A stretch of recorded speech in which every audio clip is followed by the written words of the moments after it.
महानगर समाजवादी पार्टी की मासिक बैठक संपन्न। आज दिनांक 8 सितंबर 2024 को बेतिहाता स्थित समाजवादी पार्टी के कार्यालय पर महानगर समाजवादी पार्टी की मासिक बैठक संपन्न हुई। बैठक का संचालन महानगर के महासचिव बृजनाथ मौर्य ने किया। बैठक की अध्यक्षता महानगर अध्यक्ष शब्बीर कुरैशी ने किया। बैठक को संबोधित करते हुए महानगर अध्यक्ष शब्बीर कुरैशी ने कहा कि महानगर समाजवादी पार्टी अब बूथ स्तर पर पार्टी को जोड़ने का काम करेगी। 2022 में जो बूथ हम हारे हैं उस पर मजबूती से काम करने की जरूरत है और उसको मजबूत करके 2027 में समाजवादी पार्टी की सरकार बनाने में अहम भूमिका निभाएंगे। लोकतंत्र, संविधान, आरक्षण सब पर खतरा है। भाजपा सन 2027 का चुनाव जीतने के लिए किसी भी स्तर तक जा सकती है। 10 सीटों पर होने वाले उपचुनाव में मतदान के समय धांधली की तैयारियां कर सकती है। ऐसे में जन सामान्य जो मतदाता भी है उसे ही अपने अधिकार और वोट की रक्षा करनी है। समाजवादी पार्टी के कार्यकर्ताओं पर लोकतंत्र बचाने की जिम्मेदारी है। भाजपा सरकार में लूट मची है, उसका रास्ता खतरनाक है। भाजपा सरकार हर स्तर पर विफल है, अपनी नाकामी को छुपाने के लिए रोज नया प्रोपगंडा कर रही है। समाजवादी पार्टी के सभी नेता कार्यकर्ता बूथ स्तर पर पार्टी संगठन को मजबूत कर पीडीए का संदेश जन जन तक पहुंचाए। बैठक को संबोधित करते हुए वरिष्ठ नेता जफर अमीन डक्कू ने कहा कि भाजपा के प्रति जनता में भारी रोष है। व्यापारियों का उत्पीड़न किया जा रहा है, किसान महंगाई और कर्ज से परेशान है, उसकी आय दोगुनी करने का वादा जुमला निकला। नौजवानों का भविष्य अंधकार में है। भाजपा सरकार में नौजवान हताश और आक्रोशित है। 10 साल में 1 लाख किसानों ने आत्महत्या कर ली है। पूरे व्यापार पर कुछ उद्योगपतियों का कब्जा हो गया है। भाजपा सरकार में नफरत फैलाने और समाज को बांटने वाली नीतियों को हवा दी जा रही है। महंगाई, भ्रष्टाचार और अत्याचार के रिकॉर्ड बन रहे हैं। लोगों के सब्र का बांध टूट रहा है। वैसे भी डॉक्टर राम मनोहर लोहिया ने कहा था कि जिंदा कौमें 5 साल इंतजार नहीं करती। उत्तर प्रदेश समाजवादी पार्टी और पीडीए मिलकर सामाजिक आर्थिक न्याय की अंतिम लड़ाई लड़कर भाजपा की केंद्र सरकार उत्तर प्रदेश सरकार को सत्ता से हटाने का पूरा मन बना चुकी है।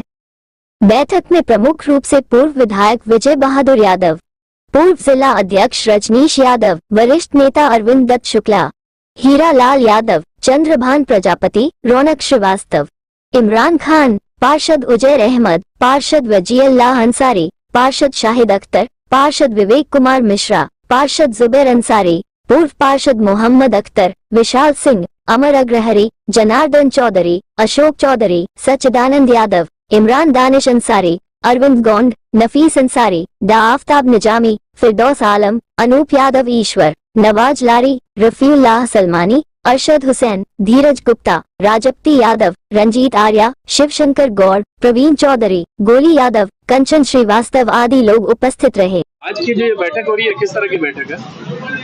देखिए, आज गोरखपुर समाजवादी पार्टी महानगर की मासिक बैठक है।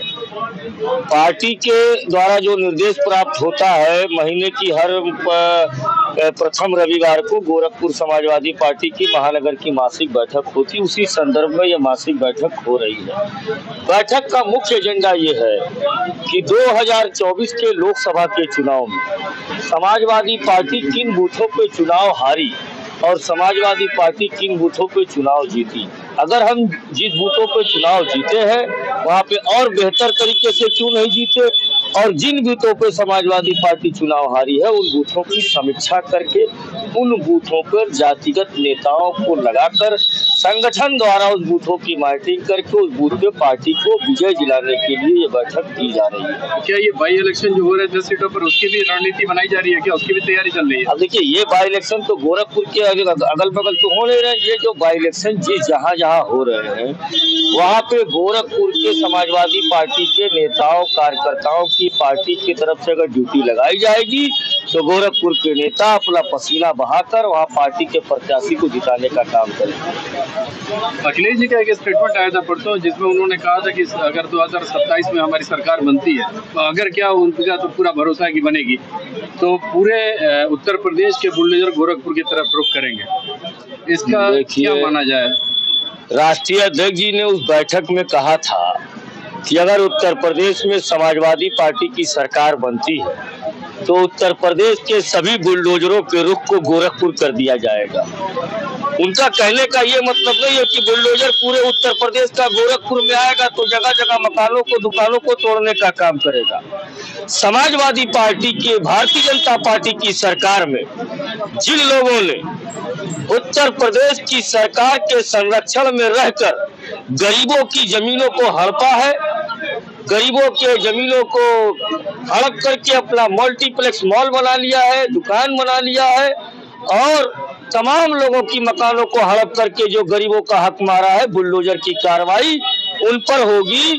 और उत्तर प्रदेश के मुख्यमंत्री जी ने भी तमाम ये जो नजूल लैंड और तमाम जो कानून ला रहे हैं, ये सिर्फ अपनी संपत्ति को बढ़ाने के लिए ला रहे हैं। ऐसी सभी जमीनों को चिन्हित करके उस पर बुलडोजर चलाने का काम समाजवादी पार्टी करेगी, जो भारतीय जनता पार्टी ने गरीबों से छीन कर कब्जा करने का काम किया। तो क्या हम ये मान के चले कि गोरखपुर में अगर 2027 में आपकी सरकार आती है सपा की, तो गोरखपुर जो डेवलपमेंट हो रहा है वो डेवलपमेंट जो है पलट दिया जाएगा? नहीं, डेवलपमेंट गोरखपुर में हो कहा रहा है। गोरखपुर में आप बता दीजिए कि कौन से अभी तक के पुल बन के तैयार हो चुके हैं मुख्यमंत्री के कार्यकाल में। आप देखिए कि यहाँ पे पैडलेगंज में एक पुल बन रहा है जो पिछले 5-7 साल से काम चल रहा है, तो चल रहा है, बंद ही नहीं हो रहा है। आप बताइए, जगह जगह गोरखपुर में विकास के नाम पर गड्ढे कर दिए गए हैं, गड्ढों को जगह जगह करके छोड़ दिया गया है, कोई परियोजना नहीं है। सारा काम तो समाजवादी पार्टी की सरकार में हुआ है। गोरखपुर से लेकर कमरिया घाट तक का पुल समाजवादी पार्टी की सरकार में बना, नकाहा ओवरब्रिज समाजवादी पार्टी की सरकार में बना, रामगढ़ताल परियोजना समाजवादी पार्टी की सरकार में आई, चिड़ियाघर बसपा सरकार में नींव रखा और समाजवादी पार्टी ने उसको पूरा कराया। तमाम जो प्रोजेक्ट है, आपका मेडिकल कॉलेज में 500 बेड का इंसेफ्लाइटिस वार्ड बनाया, कैंसर वार्ड बनाया, सब तो काम समाजवादी पार्टी की सरकार। नया क्या किया गोरखपुर के उत्तर प्रदेश के मुख्यमंत्री ने, ये बताया? हाँ, नया ये हुआ है कि गोरखपुर के उन नौजवानों ने, उन बेरोजगारों ने, उन किसानों ने, गोरखपुर की महान जनता ने उनको 5 बार से सांसद बनाकर अपने सरों पे बैठाने का काम किया और एक बार उत्तर प्रदेश का दूसरी बार मुख्यमंत्री बनाया। मगर गोरखपुर के मुख्यमंत्री जी ने गोरखपुर की महान जनता को अगर इनाम में कुछ दिया है तो हाउस टैक्स की मार दी है। हाउस टैक्स के नाम पे गोरखपुर की महान जनता से 50%, 70% कर वसूली की जा रही है और सरकार अपने खजाने को भर रही है। क्या गोरखपुर की जनता ने योगी जी को उत्तर प्रदेश का मुख्यमंत्री यही दिन देखने के लिए बनाया था कि जिस घरों में 10% हाउस टैक्स आते थे वहाँ 90%, 100% टैक्स आ रहे हैं? आपने पीछे जो है ज्ञापन दिया था इस GIS टैक्स के विरोध में, उसके बाद आपने ये भी कहा था कि अगर सुनवाई नहीं होगी तो आगे कार्रवाई की जाएगी, तो उस पर क्या अपडेट है? समाजवादी पार्टी ने ज्ञापन देकर वहाँ पे अपनी बात को रखा था। गोरखपुर समाजवादी पार्टी आज के बाद से ही बहुत बड़े पैमाने पे नगर निगम को घेरने का तैयारी में लग चुकी है। 1 हफ्ता और 10 दिन के अंदर कम से कम 2 से 3 हजार की तादाद में कार्यकर्ता गोरखपुर नगर निगम में GIS के खिलाफ प्रदर्शन करने का काम करेंगे और उसके बाद भी अगर गोरखपुर नगर निगम के प्रशासन को सुध नहीं आई तो समाजवादी पार्टी का आंदोलन उग्र भी हो सकता है गोरखपुर की जनता के लिए। शब्बीर कुरैशी, महानगर अध्यक्ष समाजवादी पार्टी। आज की जो ये मीटिंग हो रही है महानगर की, ये किस तरह की, क्या एजेंडा है इस मीटिंग? देखिए, इसमें एजेंडा है कि बूथ तक हम लोग जाएंगे। 2022 में इन लोगों ने बूथ पे हर विधानसभा में 25 से 30 हजार नाम कटवा दिया था और हम लोग उतना बूथ पर ध्यान नहीं दे पाए थे। दूसरे उसके बाद बेईमानी करके ये सरकार बनाए थे 2022 की। अब 2027 में हम लोग अभी से बूथ पर जा रहे हैं और बूथ पर जाके एक एक वोटर लिस्ट को देखेंगे कि किसका नाम है और किसी का नाम उसमें से कटता तो नहीं, तो उसका रिकॉर्ड रखेंगे और उसके बाद बूथ पे तैयारी करेंगे और PDA को जोड़ेंगे। जो लोग PDA के छूटे हैं, जो लोग हमसे थोड़ा बहुत भी दूर हैं, उनको जोड़ने का काम करेंगे और जो अगली जात के लोग हैं उनको हम ये बताने का काम करेंगे हर बूथ पे कि समाजवादी पार्टी के साथ आइए, समाजवाद के साथ आइए, इसलिए कि यही PDA उनको भी सांसद बनाने का काम करेगा। जैसा कि राजीव राय को बनाया घोसी के अंदर, PDA के वोट से वो बने हैं। जिस तरह सनातन पांडे जी को बनाया है बलिया के अंदर, PDA के वोट से बने हैं। जिस तरह वीरेंद्र सिंह जी को बनाया है चंदौली से, तो ये PDA का जो की ताकत है, उससे जो लोग समाज में उपेक्षित हैं अगली जातियों के, उनको भी हम सांसद बनाने का, विधायक बनाने का काम करेंगे।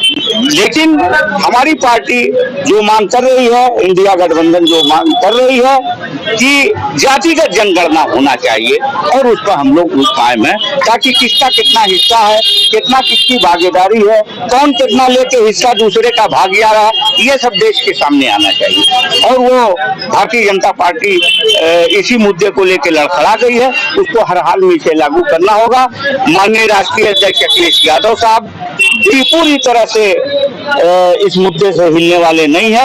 हम पीडीए के साथ साथ इस मुद्दे को चला रहे हैं, जो हम बूथ तक ले जाएंगे और बूथ को मजबूत करने का। अगर इंडिया गठबंधन की बात करें तो जहाँ पर कांग्रेस की जो है सरकारें है, वहाँ पर तो लागू नहीं हो रहा है ये जनगणना। नहीं, हर जगह लागू होगा। आप देखते जाइएगा, क्योंकि अभी लोकसभा का चुनाव हुआ था, तो लोकसभा के चुनाव के नाते कुछ दिन तक काम रुका था, अब उसमें काम शुरू हो गया और हो रहा है उन इलाकों में। बहुत जल्दी रिजल्ट सामने आ जाएगा। नाम काटने की आपने बात किया तो खासतौर से हम इंगित करेंगे कि मुस्लिम बहुल क्षेत्र में कुछ ज्यादा ही इन नाम काटे गए। जो समाजवादी पार्टी का बेस वोट है, अभी हमको दलित का वोट बहुत बड़ी संख्या में मिला है लोकसभा के चुनाव में, दलित समाज का वोट। अब ये उन दलित समाज के वोट को भी काटने का काम करेंगे, हमको इस पर भी ध्यान देना है। जो लोग समाजवादी पार्टी से, इंडिया गठबंधन से जुड़ रहे हैं बहुत तेजी से, ये 2027 में उनके वोट को भी काटने का काम करेंगे। इसलिए हम लोग बूथ पर जाके इस पर पैनी निगाह रखेंगे और उसकी हर तरह की तैयारी करेंगे। दो महत्वपूर्ण सवाल। पिछले दिन एक घटना घटी थी, बीजेपी के एक विधायक ने बहन मायावती के खिलाफ अपशब्द कहे थे, जिसका बड़ा मुखर रूप से अखिलेश जी ने उसका विरोध किया था। आप उसको कैसे देखते हैं? भाई, हमारा पीडीए है और पीडीए की ही से रिलेटेड नेता है।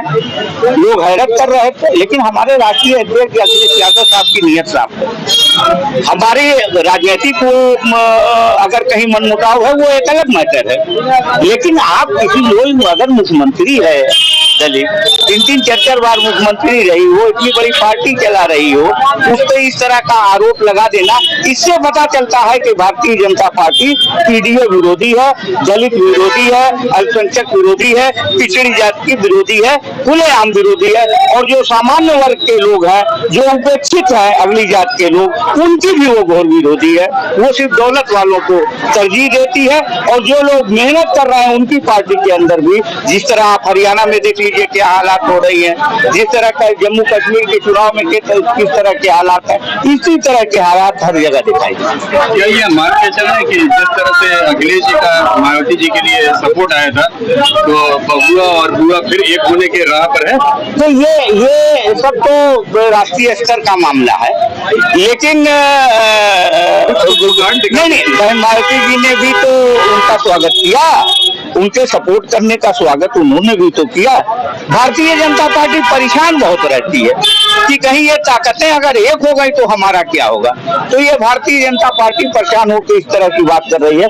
लेकिन हमारे नेता माननीय अखिलेश यादव साहब, वो अपने इस फार्मूले को और इस पर समाजवादी पार्टी काम कर रही है, इसको छोड़ेंगे नहीं। चाहे बहन मायावती जी के लिए हो, चाहे वो महामहिम राष्ट्रपति जी के लिए हो, संभावनाएं अगर कोई ऐसी बात करेगा तो उसके लिए, उसके खिलाफ माननीय राष्ट्रीय अध्यक्ष जी अखिलेश यादव साहब खड़े हुए। संभावना है? नहीं, संभावना तो राजनीति में कुछ भी कह सकते हैं, लेकिन ये राष्ट्रीय स्तर का मामला है। एक अति महत्वपूर्ण सवाल। अभी विगत दिनों अखिलेश जी ने एक स्टेटमेंट दिया था कि 2027 में हमारी सरकार बन रही है और उस वक्त उत्तर प्रदेश के सारे बुलडोजर गोरखपुर की तरफ रुख करेंगे। अच्छा, इसमें गलत क्या है? उन्होंने अगर कहा कि बुलडोजर गोरखपुर की तरफ रुख करेंगे, तो 7 साल से गोरखपुर में कोई बता दीजिए कोई भी ओवरब्रिज बना, फ्लाईओवर कोई बना? कोई नहीं बना। जितने भी फ्लाईओवर गोरखपुर में बने हैं, सब समाजवादी पार्टी की सरकार में बने हैं। चाहे वो मोहद्दीपुर का हो, चाहे तरंग वाला हो, चाहे धर्मशाले वाला हो, चाहे नकहा वाला, जितने भी बने सब सुनिए, समाजवादी पार्टी की ही सरकार में बना है। और बुलडोजर तो कोई वो है नहीं, जेसीबी मशीन है जो निर्माण के काम में आती है, किसी को उजाड़ने के लिए काम में नहीं आती है।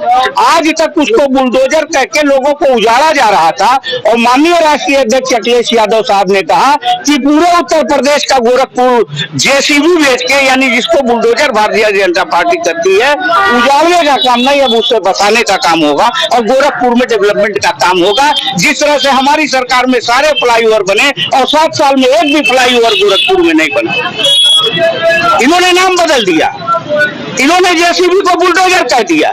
जिससे निर्माण का काम लेना चाहिए, जिससे विकास का काम लेना चाहिए, जिससे गरीबों को बसाने का काम लेना चाहिए, उसका उल्टा ये काम कर रहे हैं बुलडोजर से। उससे उजाड़ने का काम कर रहे हैं, उससे गिराने का काम कर रहे हैं, उससे तबाही ला रहे हैं। और हमारे राष्ट्रीय अध्यक्ष माननीय अखिलेश यादव साहब ने कहा कि पूरे उत्तर प्रदेश का बुलडोजर गोरखपुर में भेज करके विकास का काम उससे लिया जाएगा। वो बुलडोजर नहीं, वो जेसीबी है, जिसको भारतीय जनता पार्टी बुलडोजर बनाया है, हम उसको जेसीबी बनाकर विकास का काम करें। किशन जी ने सवाल ये बयान दिया था कि में जो भेजने का काम करेंगे खत्म करने के लिए, हिंदू है तो खत्म करेंगे। देखिए, भारतीय जनता पार्टी के पास एक सवाल आएंगे, गोरखपुर के सांसद हैं, उनसे पूछिएगा कि एनआरसी का हिमायत आपने किया, सीए की हिमायत आपने किया, बांग्लादेशियों के खिलाफ आप बोल रहे हैं, बांग्लादेशी को भारत में घुसने नहीं दिया जाएगा,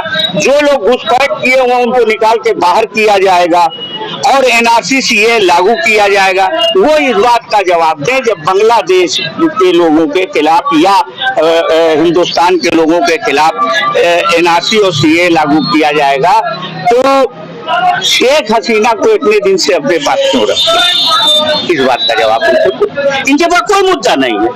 ये सिर्फ धर्म की बात करते हैं लेकिन धर्म पे काम नहीं करते हैं। और हम दंगे की चोट पे कह रहे हैं, जो महंगाई है, जिस तरह बच्चों को लोग स्कूल में नहीं पढ़ा पा रहे हैं, मुसलमानों के घर के बच्चे तालीम में बहुत कम तादाद में है और पूरी आबादी 14% है। 100 में 14 बच्चे मुसलमान के नहीं पढ़ पा रहे हैं, लेकिन 86 बच्चे हमारे हिंदू भाई के नहीं पढ़ पा रहे हैं। महंगाई से 86% लोग ज्यादा पीड़ित हैं, 14% लोग पीड़ित नहीं है, इसलिए कि उन्होंने सरकार नहीं बनाया था। जिन्होंने सरकार बनाया था उनका उत्पीड़न हो रहा है और जिन्होंने सरकार नहीं बनाया था वो बर्दाश्त करके कह रहे हैं भाई महंगाई है तो सबके लिए है, सिर्फ हमारे लिए नहीं है। तो ये हिंदू भाइयों को पूछना है और रवि किशन को इस बात का जवाब देना पड़ेगा कि 86% लोगों के लिए तेल सस्ता करो, 86% लोगों के लिए चिकित्सा सस्ता करो, 86% लोगों के लिए शिक्षा सस्ती करो, 86% लोगों के लिए महंगाई कम करो, 86% करो और 14% पे और बढ़ा दो, हमको कबूल है। मुसलमान कह रहा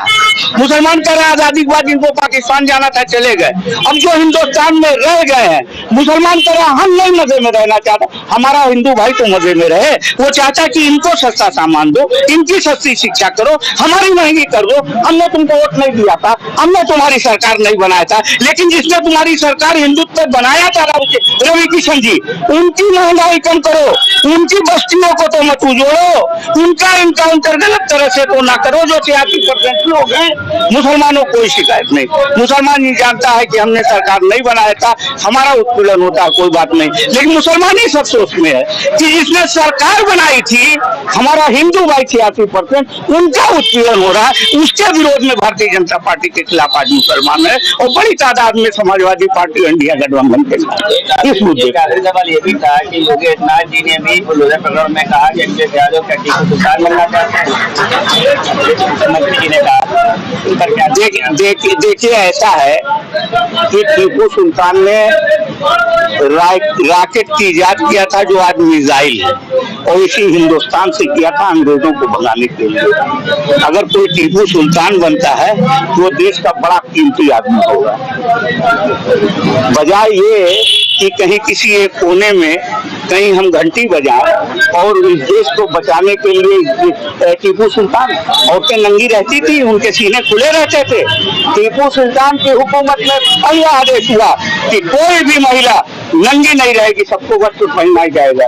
ये मनुवादी व्यवस्था की जो संविधान बदलना चाहते हैं, वैसे ही कानून लाना चाहते हैं जिसके खिलाफ आप सड़क से आके इनकी अल्पमत में सरकार करने का काम यहाँ की जनता को, देशवासियों ने किया। जफर अमीन दत्तू हम कहते हैं, गोरखपुर के भी सीनियर लीडर हैं और हम 1986 से सियासत में हैं। यहाँ से 2 बार चुनाव लड़ चुके हैं, पार्टी के जिम्मेदार पदों पर रहे हैं, प्रवक्ता भी रहे हैं और आज भी प्रवक्ता के रूप में आप लोगों को संबोधित कर रहे हैं। अखिलेश जी ने एक स्टेटमेंट दिया था कि 2027 में अगर सरकार बन जाती है तो सारे बुलडोजर गोरखपुर की तरफ होंगे, जिस पर रवि किशन जी ने, जो गोरखपुर के सांसद हैं, उन्होंने पलटवार किया है और उन्होंने सवाल उठाया है कि क्या उनका बुलडोजर गीता प्रेस या गोरखनाथ मंदिर की तरफ होगा। देखिए, आप लोग तो जानते हैं हमारे राष्ट्रीय अध्यक्ष आदरणीय अखिलेश यादव विकास पुरुष है, जिन्होंने राष्ट्रीय राजमार्ग बनाया, 6 लेन दिया और उनकी पहचान काम के बारे में होती है। तो मित्र, कोई सही बात कहने पर और उसका गलत रास्ता दिखा देना, यह भारतीय जनता पार्टी की खेल है। जो लोग पसीना न बहाए हों, जो लोग संघर्ष न किए हों, वो लोग सांसद जब बन जाएंगे तो इसी प्रकार की बचकाना हरकत करेंगे। उन्होंने ये भी कहा है कि अखिलेश जी को सपने देखने की आदत है, वो मुंगेरी लाल के सपने देखते रहे, 27 में सरकार आनी नहीं है। अब इसका जवाब तो जनता दे चुकी है। जिस प्रकार से संविधान पर कुदाराघात किया गया, जो लोग अपने आप को ईमानदार साबित किए, न्यायालय ने आईना दिखा दिया इलेक्ट्रल बॉन्ड के माध्यम से, 69,000 शिक्षक भर्ती के माध्यम से। अब वो क्या देखना चाहते हैं? और आपको बता दें, उत्तर प्रदेश में अगर जो जवाब जबरदस्ती न किया गया होता तो यह दहाई नहीं पार कर पाते। तो आपको जनता बता चुकी है और किस प्रकार की सरकार केंद्र में चल रही है, आप लोग देख रहे होंगे। इसलिए मित्र, हम रवि किशन जैसे लोगों की बात नहीं कर सकते हैं, जो आम जनता के दर्द को न समझते हो और जिनका पैसा कुछ और हो, सियासत में ग्लैमर के नाम पर लाए जाते हो। जो किस लिए फेमस है आप जानते हैं। हम लोग कहीं न कहीं गांव की गलियों से और संघर्ष करके यहाँ तक पहुंचे हैं। हम लोग सामाजिक ताना बाना और इंसानियत की लड़ाई लड़ते हैं, इसलिए हम समाजवादी हैं। हम लोग सही रास्ते पर चलना और सही रास्ते को दिखाना चाहते हैं। एक आखिरी सवाल है, पीछे कुछ दिन पहले आपने नगर आयुक्त को एक ज्ञापन दिया था जिसमें GIS और टैक्सेशन के विरोध में था जी, उस पर क्या अपडेट है, क्या रुख है समाजवादी पार्टी का? क्योंकि अभी तक तो उस पर कोई वो नहीं आया है। समाजवादियों के जाने की वजह से आप लोग मीडिया के साथी हैं, अधिकारी बैकफुट पर है, लेकिन यह सरकार टैक्स बढ़ाना, उत्पीड़न करना, बिजली का बिल बढ़ाना, सिलेंडर का दाम बढ़ाना, महंगाई झोंक देना, इस सरकार की आदत और परंपरा रही है। हम समाजवादी लोग जरूरत पड़ने पर उग्र आंदोलन करने के लिए जाने जाते हैं और जैसा नेतृत्व का निर्देश लेकर के जरूरत पड़ेगी तो आंदोलन करेंगे। सिर्फ 1 साल के लिए उसको पोस्टपोन किया, उन्होंने खत्म नहीं किया है। ये दबाव देने से 1 साल के लिए पोस्टपोन हुआ ना, तो आप ये मान के चलिए हम लोग संघर्ष करेंगे और जनता उनको जवाब दे चुकी है। आने वाले 27 में परिवर्तन दिखाई दे रहा है, तो हम लोग आएंगे तो उसके जनता के हिसाब से ये सारे काम होंगे। और आपको बता दें, अभी 1 साल के लिए किए हैं। हमको जहाँ तक उम्मीद है कि समाजवादी संघर्ष करके प्रयास करेंगे रोकने का। तो जनता से आप क्या अपील करेंगे कि जो बढ़ा हुआ टैक्सेशन है उसको जमा करें कि ना करें? आपके माध्यम से ही ये जानकारी मिली है कि अभी 1 साल के लिए पोस्टपोन किए हैं, तो अभी जमा करने का सवाल कहाँ होता है। आपको शब्द विजय बहादुर यादव, पूर्व विधायक, गोरखपुर का। Thank you.